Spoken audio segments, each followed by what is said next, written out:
I would describe myself as a questioning kind of a person with a broad mind and very analytical. And I think the work I do tends to reflect in that, but also is very site specific. I have an affinity for nature, things natural, and how I combine them with building work I do is part of who I am. What was the theme of my term as president, and why was it important at the time? We had a theme that was 3 words and it embodied multiple meanings: invention, innovation, and inspiration. And very importantly, the word inspiration. I wanted to make sure, as a subtext to the whole year, that our young emerging professionals found a voice and were inspired throughout the year. And we're all inspired by what we do. We all find it, there's a certain creative spark that comes to us while we're figuring out a solution to a problem, and that's why we do it. So what drew me to the practice of architecture? Well, I knew early on that it was something that was very attractive to me. I found myself being interested in art and science and math as a young person, learned how to draw and was captivated by trying to achieve high quality drawings. But it wasn't until I went to school and had teachers that were at that point then focusing on architecture that I really got hooked. And of course, my exposure around the world to interesting, amazing buildings, including one specific building, in fact, Phillips Exeter Academy by Louis Kahn, that just blew me away. From then on, it was hard for me to turn back, and I've never regretted the choice. What project best represents my work? It sounds very commercial, but I was involved with W Hotels when the W design was first being created.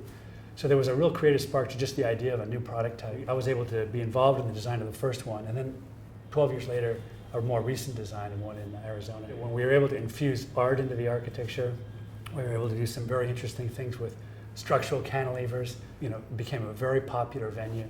So it really excelled from the point of view of sort of innovative, creative guest room types and guest experience.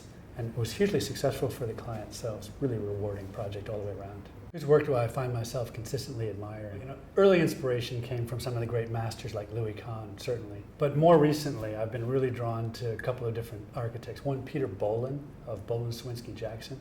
He does a very refined series of projects, all kinds, a lot of versatility, everything from Apple stores to Bill Gates' residence, each one meticulously detailed.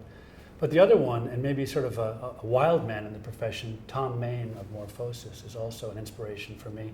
Someone that said once to me that every building has to have a piece of poetry, and that has a lot of meaning to me. What do I think is the most exciting change going on in our industry today?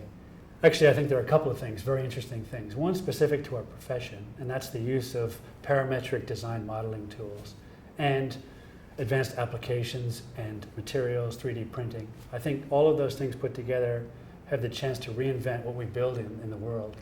The forms that they take, the shapes of construction components and how they come together. The other very interesting thing I think that's going to happen within our lifetimes is actually how we generate, store, and utilize energy. When we can break that into a small, highly efficient unit, it's going to change also our built environment and how we live through our built environment. Both very important changes, and they're actually coming together right now. What have I learned in my career that I think every young architect should know? There are certainly a lot of things to learn, and I think that's the point. As an architect in school, you may feel like you're learning forever, taking forever. As a young architect in an office, it may feel like you're not getting anywhere. But what you are is you're learning every single day. In fact, you may be learning more in the office than you were at school, and that's the point. That's a fantastic, very creative, very inspiring kind of profession. We never stop learning. It's why we get up in the morning and do what we do.